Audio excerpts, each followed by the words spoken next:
Hey everyone, welcome back to another episode of the Scrubbed In Show. I hope you've all been keeping well. This week we have with us Harry Lykostratis, who is the founder and CEO of Open Medical, as well as being a practicing orthopedic surgeon.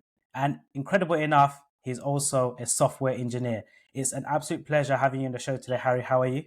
Very well, and thank you for inviting me. So I read an article which you posted on Peer as well about being a very young developer designing, selling software. And usually, when you think of orthopedic surgeons, you never put software engineering and orthopedics together. It's like a weird mix. So, very keen to hear the journey of software engineering, design, and the motivation to study medicine.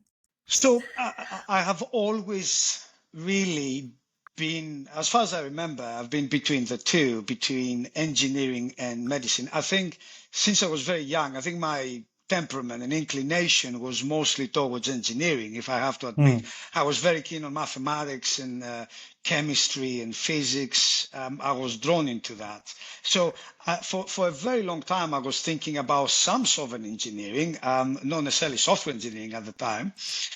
And so I would think my talent was towards that, and I was definitely being drawn. I think medicine came more as a vocation a little bit later. I suffered from childhood asthma when I was little, so until I was probably in my sort of mid-teens.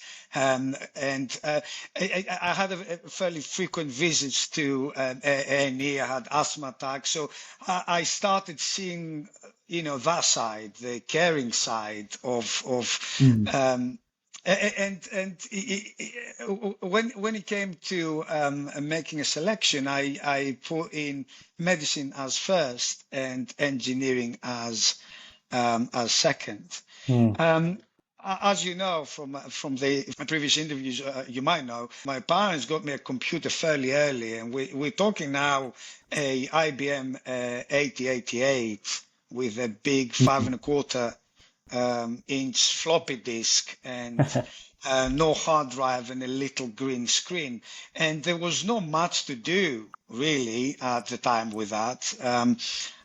I was lobbying for some time to get an Amstrad 6128, which I could connect to the TV, and it had colors and I could play video games. But they didn't do that. They got me the IBM PC, and I ended up sort of digging into that and learning slowly how to program, something that I've kept on for even while I was in medical school, essentially. So I think the decision to conclude my answer, the decision has always been difficult, really, which way to go. And I think the vocational side of, my 16, 17 won, and I went for medicine. So at the time it was medicine, Abdul. It was not a specific specialty. I wasn't really aware. So I studied in Leicester, and that's where I did my medical degree. So tell us more about when you decided to pursue a particular specialty. I think if you take a step back, you can see if someone's interested in engineering, software, why orthopedics lends itself to it. But I want to know your rationale, if my thinking is correct. Yeah, it's interesting you say that. So I think that's probably the experience for most people. I decided fairly early on, so in my sort of fifth year, when we had to do our first application for our first sort of house jobs, I decided I probably preferred surgical specialties. I like the hands-on approach, and I also like they had more ways to sort of treat patients in a more definite way. So I was gravitating on surgery. So I started a surgical sort of basic surgical training program for 2.5 years, and I went through a few specialties. So I went through vascular surgery, general surgery. I went through transplant and orthopedics. And I think what drew me to orthopedics was one. I think it was the more engineering of the surgical specialties in some ways. So that definitely, played a role.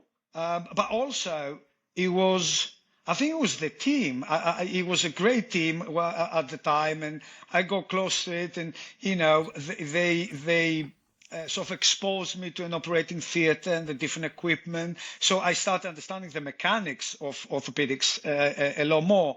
And I think that's when I made the decision that it will be orthopedics. And I think most people would probably have that experience. I don't think many people, they know exactly what they're drawn to when they start the medical career. But eventually, I think mostly through the influence of the people on that, on the hospital floor, you decide which way you want to go. That's definitely interesting. The follow-on question naturally is, while you're pursuing a surgical specialty and you eventually land on orthopedics, what's happening to the other side of your brain? The engineer, the designer, are you suppressing it or are you, exercising it? That is quite interesting. So for a very long time, I was only doing surgery, and I was going through the surgical training. And in the middle of my sort of ST training, a trauma happened at the time, and I started getting into the sort of digital health side. And it was becoming more and more obvious that I would need to make a decision. And it was not an easy decision to make, because both of these things, they demand a lot of time and a lot of mindset, and keeping up and being, at sort of at the edge of your chosen industry, essentially, it needs time. And I did not want to leave orthopedics, and it's quite interesting that most of, a lot of my colleagues here at Open Medical, they're doctors. The overwhelming majority have completely left medicine, and I'm still practicing, not a lot. I've recently been sort of two days a week, and I've very recently reduced that to 1 day a week. I think it gives me balance, essentially. I don't think I'm exercising. I don't think I'm fragmenting it in my mind. I think I do both things to the best of my ability, but I definitely feel that having a connection to the clinical practice allows me to, what we do on the digital side, to be a better fit. I think there is a cultural component, and there is an experience that you need to live through to understand how a clinical user of a software system would think, why is intuitive to them and why is not. So I think in many ways, my practicing informs a lot of the decisions we make, architecturally and usability on the systems and the software we produce. But at the same time, it also gives me a little bit of a respite. I know that sounds a little bit strange, really, but I think I find it very healthy that at least 1 day a week, I can completely block out all the business related or engineering related or structure and revenue and finances and growth and numbers and graphs, and concentrate on a person, my patient who is just across the table. It's refreshing. You've talked a little bit about being on the ground, being able to see the end user, right? Talk to us a little bit about the importance of, for our clinical entrepreneurs who are listening in, about the value of being and sort of centering your product around the user and really understanding the problem. What I understand is, Harry, because you're in theatre, you get to see how your digital product actually is used in the setting itself. Talk to us a little bit about the importance and how people can make sure that they actually develop a good product. I would say in many ways, a lot of what has been promoted in a while in the industry is about creating solutions that they are patient-centric. And to me, I always found this as an interesting concept, because the reality is most of the enterprise level clinical systems are not really interfacing with the patient as much. They are mostly interfacing with the clinician. So I think solutions need to be clinician centric. And in many ways, the only way to do it is to practice and work next to clinicians and understand that, traditionally software needs to be as rigid as possible, as predictable as possible. And clinical practice, it has an element of unpredictability. It cannot, there is an element of chaos in an on-call that Yeah. I think you need to understand that, and you need to Yeah. cater for that. You need to create the flexibility and the tools for clinical practice. Is not like any other operational challenge. It's not a factory line. Things are changing all the time. Decisions have been revised and they've been walked back and they've been redone, and new priorities are inserted, continuously. And I think understanding this as a clinician will allow you to create tools that are that the other clinicians would like, they want to use, and they would actually bring value to them in their everyday practice. It will make what they do easier, and they will make what they do safer. And the patient is always the recipient of that value at the end. But I think you need to enable the clinicians primarily. No, absolutely, Harry, and I completely agree with that. And I love how you phrase that as it needs to be clinician centric, because we need to be able to use that to then deliver the best possible care. So talking about how we identify problems and make things easier for clinicians to deliver the best care. Tell us about now the story of Open Medical. I was reading it online, but I want to hear it from you, the authentic story about how you started that up. It's a grassroots program. I never intended to be here. I landed really in what I currently do. So at the time, it was some time ago now. I think I was a registrar, and it was 2012. 2013, and we had an on-call, which was on a Saturday. We used to manage our trauma on a big whiteboard, and frankly, it was the only sensible way to do it, because it's changing so often that you need to have a way to completely wipe it off and put it on the line below and put a new case on where that was first. So on that Saturday, one of the cleaners, they walked in, and I mean, they managed to wipe almost half of the board off. So it was quite interesting, because when we turned up on a Saturday and we had a trauma list, we didn't know. We didn't know who was on the list and who was supposed to happen. We could possibly reconstruct some of that list by going around the ward and asking who was nil by mouth, but we didn't know all the TCI cases, the cases that they would come in as day cases. And it was by the time we managed to, and this is the chaos, right? And, the anesthetists was, and the theaters were calling us. So what do? And by the time we reconstructed that list, it was early afternoon. So we ended up doing 2 small cases. A lot of people essentially did not have their operation that day, for something that arguably we could be doing it better. It's preventable. So I went back and I thought it must be a better way to do it. And first it was, well, let's just do a digital whiteboard. So we do it digitally, so you cannot wipe it. I mean, that is the obvious solution. But as you start thinking about that, I thought, well, I mean, really, since we're doing that, we might as well sort out the trauma handover problem, because there is a little bit of a sort of a linear sort of progression. Someone will present in ED, and then they will be either admitted or maybe sent home with some instructions and eventually be put on the waiting list.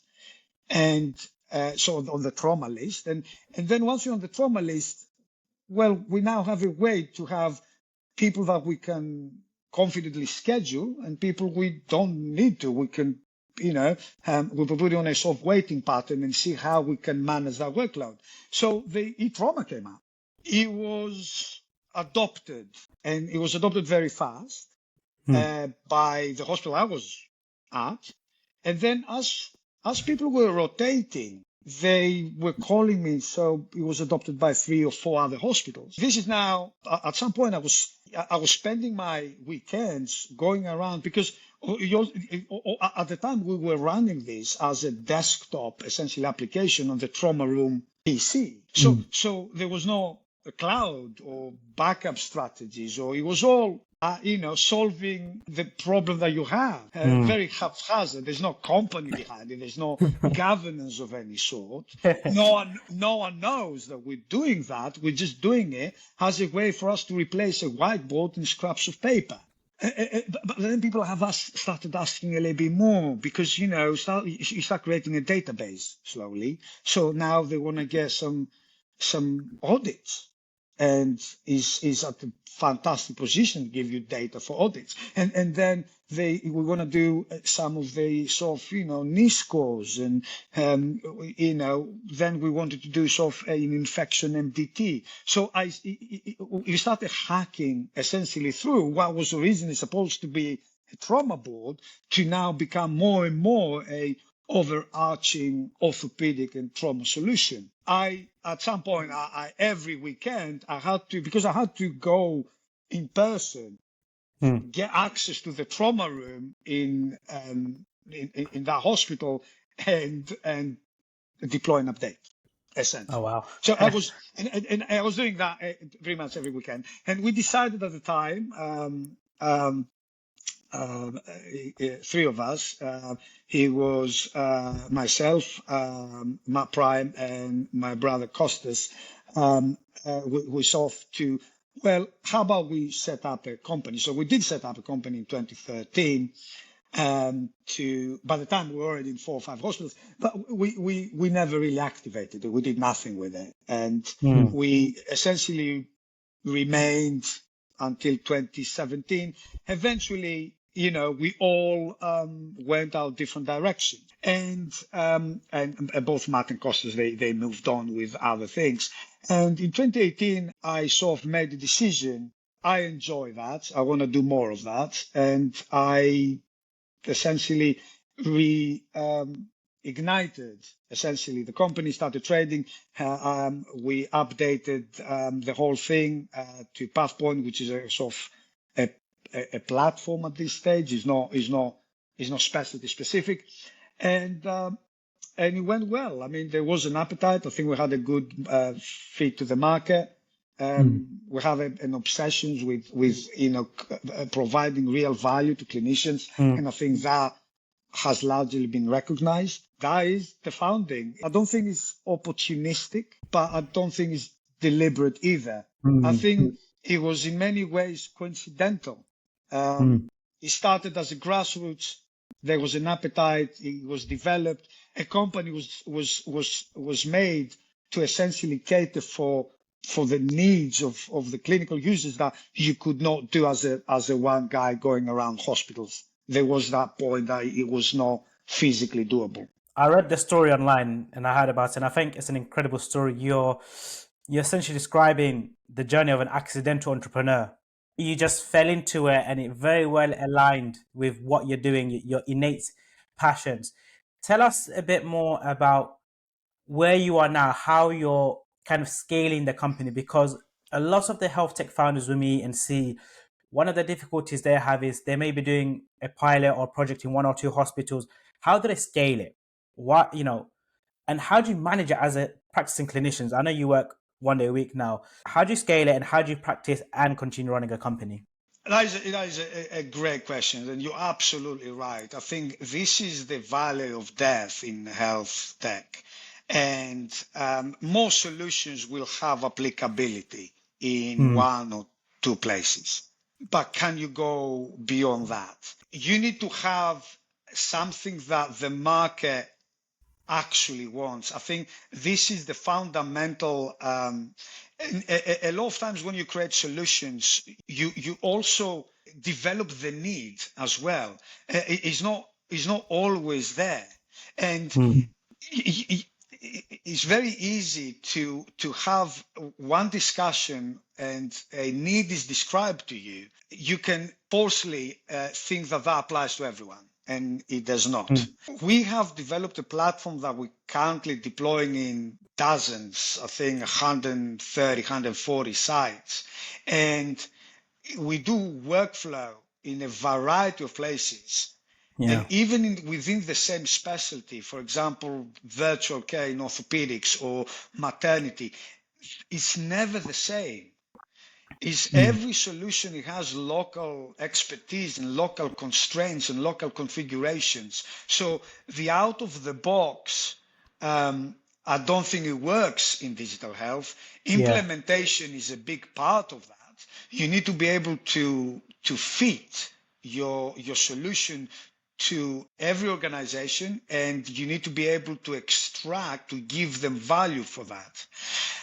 In many ways, as doctors, we probably had access. I think being a doctor gives you access a little bit easier, especially at the beginning where the access is from the floor.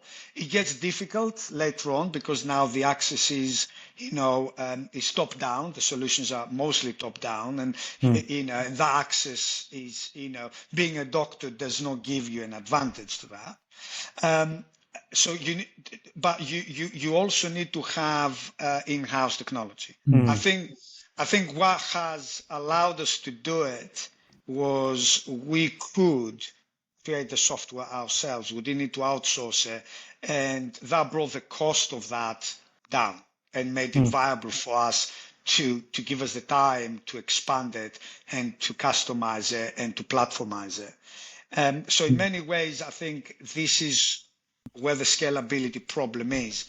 It has been, because as a doctor, you're always thinking of a single solution but when you start with the idea to create a digital platform, you need to have also the skill set of an engineer and to understand how you platformize software. How can you make software that then is viable to deploy in multiple organizations and to create localized solutions based on that platform?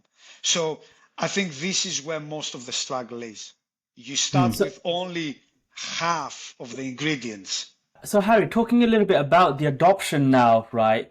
If you compare and contrast adoption, right, when you were first starting out, right, getting your colleagues to use your platform, how does that differ to now that you're quite large now? Do you just now show the data and people say, yep, that's great? What did you used to do and how do you do it now? So initially it was mainly about essentially, it was mostly a show and tell, essentially business development effort, right? It was about demoing and at some point it became about getting good references and and a lot of word of mouth, essentially goodwill. Getting bigger, it absolutely becomes about business cases. It is about writing tenders. It is about engaging multi-stakeholders sort of environments. A lot more people, project management, digital solutions. You need to regulatory and compliance framework is quite expensive to maintain and continue up to date. So there is definitely a point where the scale, it requires a large investment because you're changing the playing field. The expectations are different. And the customer will not be forgiving to a more mature company that they would be forgiving to a startup. They understand the concept. This is the second time we're doing it, and it's a pilot. But the moment you go into a region or an enterprise and you have to liaise with the CIO and the CFO and the directorates, then they will not give you any discounts. You absolutely need to have an interfaces team, integrate with all the systems, have change management process, have support and service level agreements. So it changes. The landscape is definitely changing. It does allow you to deploy solutions at a larger scale and with more more expensive, but they also have a similarly higher cost in terms of every single operation. Everything you do, every operation of the business now is expensive. Yeah. There's, every little thing, it has a cost. And Yeah. currently, we've been organic for a long time. I mean, we've always been organic, really. So we're client funded. So we always need to make sure that we are as efficient and as effective as possible. So our cost of a sale and our cost of implementation is reasonable. It allows us to survive and grow. This was a question I was going to come on to. I've spoken to a few people in the space, other founders that obviously know about you, Harry, and they said you are largely revenue generating. It's what you use to grow and scale the company. The question was, there is a big frenzy in health tech companies getting the big money from VCs, the big valuations. Why did you choose to go down the road? It's a very difficult road. It's being bootstrapped to a certain degree. And I know you're in a position where I'm sure you can raise millions. Why continue that path? Or are you thinking of VC funding from a money point of view? I have a couple of answers to that. I think initially it would be distracting. I think that during the 2018-19, up to probably halfway 2021, it was easy. It was easy to fundraise, and it was the era of the funny money, isn't it? Really. Yeah. So it was, but it still required a different level of effort. I felt that I could not do both. Either the business would be focused on fundraising, or it would be focused on solution development and footprint acquisition. And I don't think you can do both equally well in this space. A lot of people, I feel in the industry, they create the solution and the end point is the fundraising. I always felt that we should be in the digital health business and not the fundraising business. I think this is the unkind answer in some ways. The second answer I have to that is I never felt that the constraint in scaling digital health is resource. By the time the constraint becomes money, you have probably passed that valley of death. Is not your growth at the first steps is not driven by resources, is driven by market. I don't think it matters if you have a bank of 10 million when you start.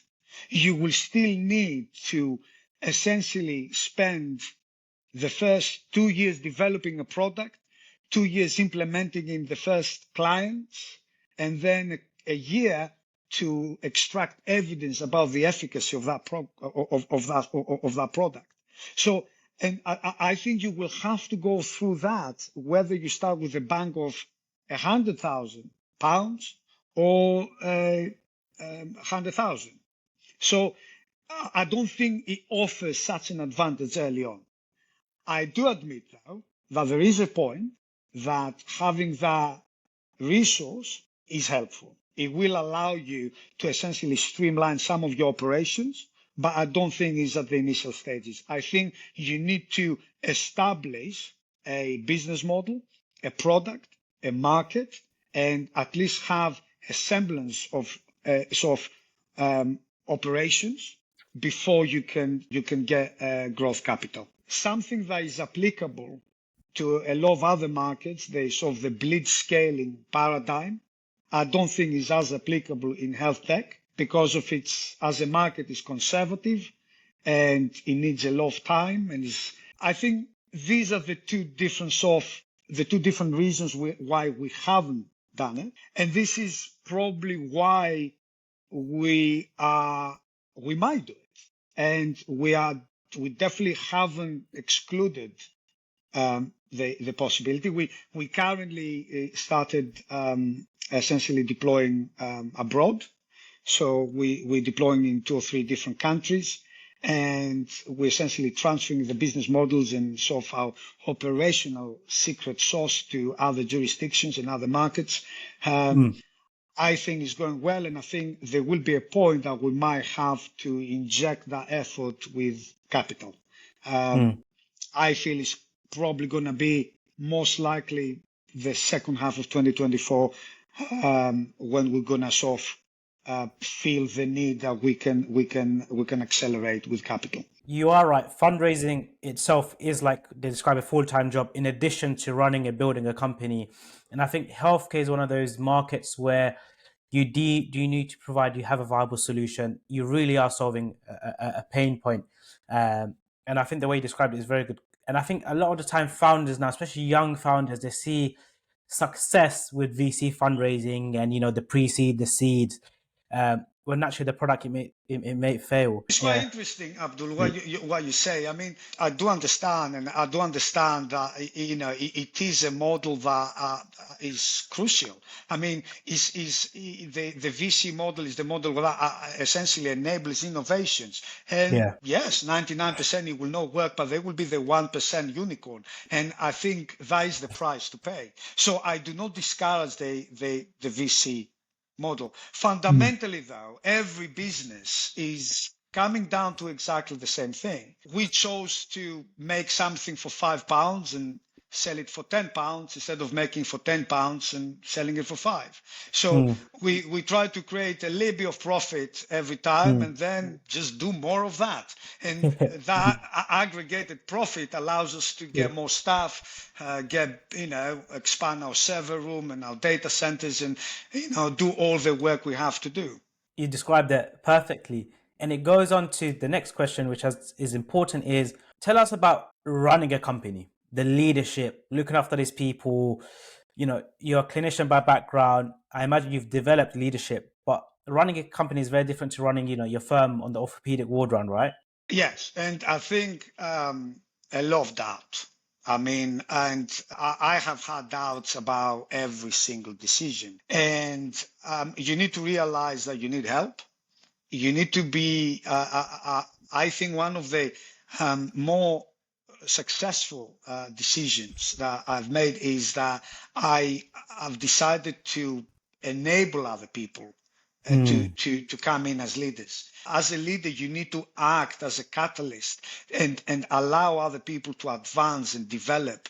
And they will, in return, help lead the company that is growing. I think as I don't think I'm a great manager. I don't think I can manage people very well. I think I'm a better leader.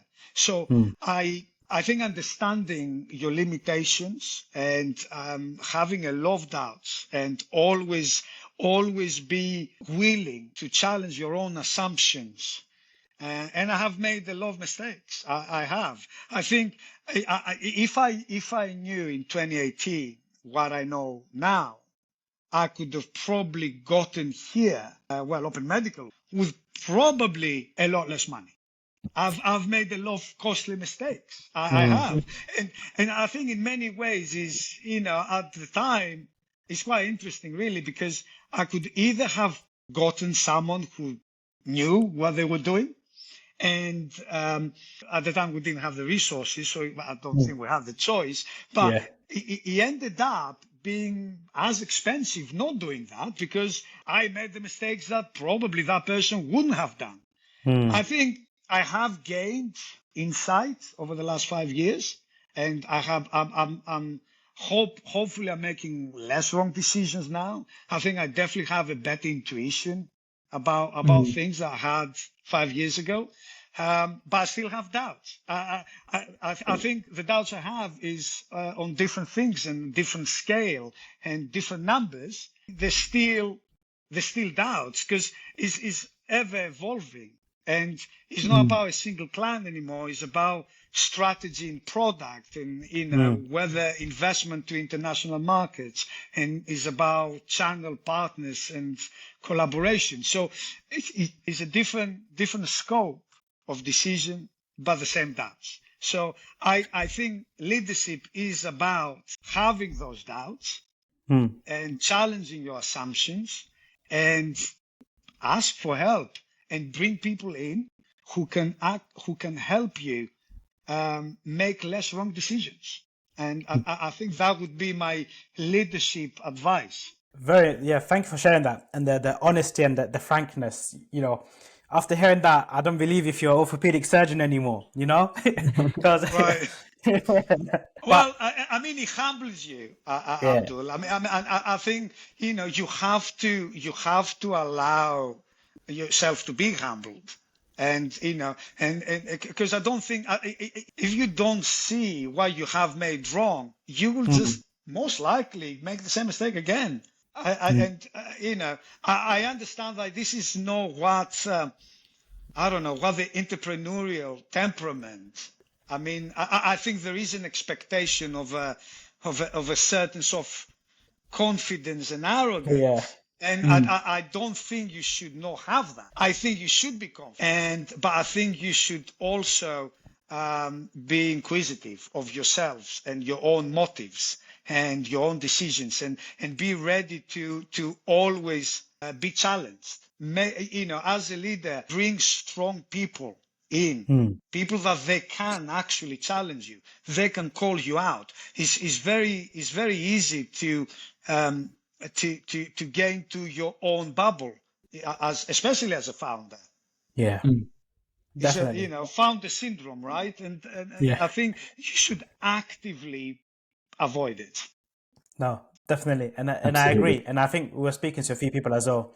Sometimes as founders, you're so deep into it, you forget to see the bigger picture. You sometimes need people to kind of pull you back a bit. Um, the last question, I know you're strapped for time, is what is the end goal for Open Medical? Where do you want to see yourselves in a 5-10 years time? I know healthcare is a very healthcare is like a one big on call scenario every day, right? Tell us where you want to see yourself. Currently, Open Medical is about it has like an ethos of providing that value, and that is for people on this side of the aisle as well as the customers. So provide Mm, value to the market, provide value to the healthcare, but also allow people to develop good sort of careers and professionally, come up in health tech and learn and get better at what they do, whether they stay with us or whether they move on. And mm, so that's where we want to be. We want to be doing more of that. We want to scale up to different markets and expand solutions to mm, other domains and other jurisdictions to essentially make a career, make a life in health yeah. technology. I think it's a fascinating field. I think is at its infancy. I Mm, think there's a lot more to be done and said. Health tech is something that it has under delivering for mm, 50 years. We have not been doing great. We have been spending a lot and we have not materially changed anything in how health is provided to a population. And we have a long to go into realizing that promise from the 70s. I mean, every other sector has done it, but mm. I don't think we have done it in digital health. And we want to be part of that journey. We want to be as big as we can be and as influential in that game as we can be. I think it's a noble vision, and you're right. There is so much scope and potential for health tech as an industry, and it's nice to see individuals like yourself leading and doing super well. Harry, I want to thank you for taking the time out for coming here, sharing your story. We squeezed it in, but I think there was a lot of value shared actually today. So it's been a pleasure So having you on the show, Harry. thank you. And anytime we can do this again.